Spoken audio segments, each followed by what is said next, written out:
Les usines et fonderies de Baume-Marpan, fleurons de la construction métallique en Belgique, ont pu voir leurs archives sauvées et sauvegardées depuis plusieurs décennies. Le projet d'étude EOS Pyramid and Progress ainsi que l'exposition Made in Belgium ont permis à une partie de ce fonds d'être inventoriée et reconditionnée.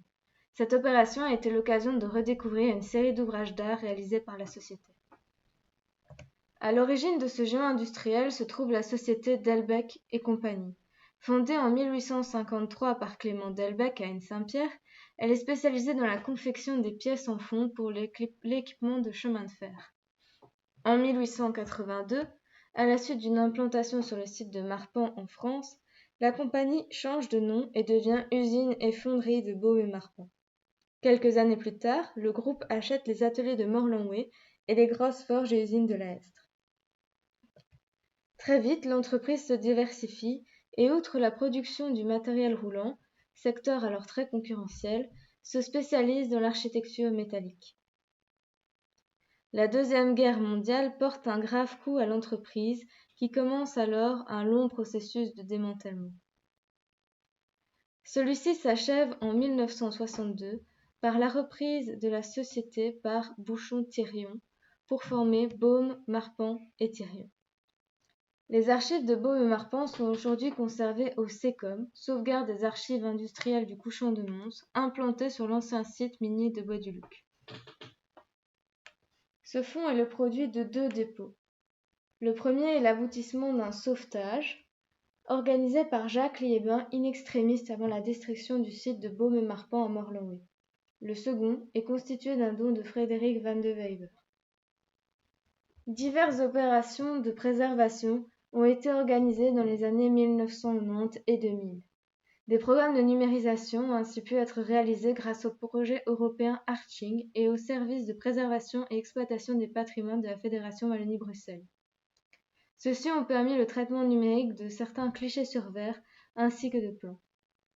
À l'occasion de l'exposition Mémoire d'Orient de Hainaut à Héliopolis, le Musée royal de Marimont a pris en charge la numérisation de quelques pièces d'archives.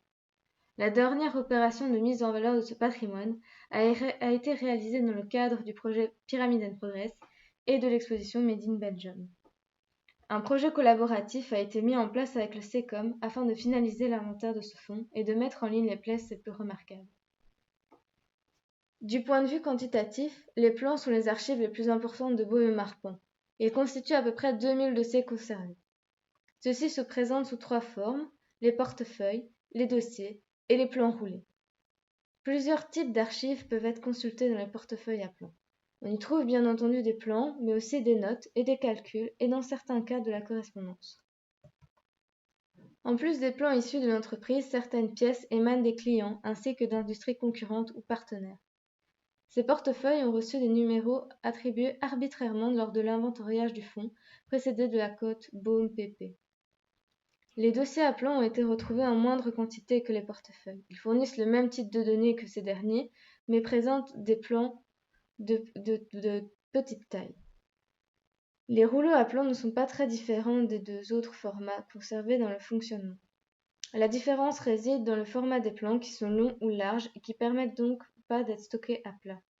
D'autres plans plus fragiles ou exceptionnels sont stockés dans des armoires à plans.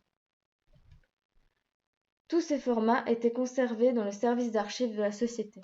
Ils portaient un numéro que l'on trouve toujours sur les contenants de l'origine. Malheureusement, aucune trace d'un index présentant l'ensemble de cette documentation n'a été retrouvée à l'heure actuelle. En parallèle de ces plans, on trouve des archives administratives qui permettent de comprendre le fonctionnement de la société. L'exposition Made in Belgium a permis de mettre en valeur ce patrimoine à travers la présentation de pièces d'archives, tant lors de cette manifestation culturelle que via le site industriel belge en Égypte, prolongement de l'exposition.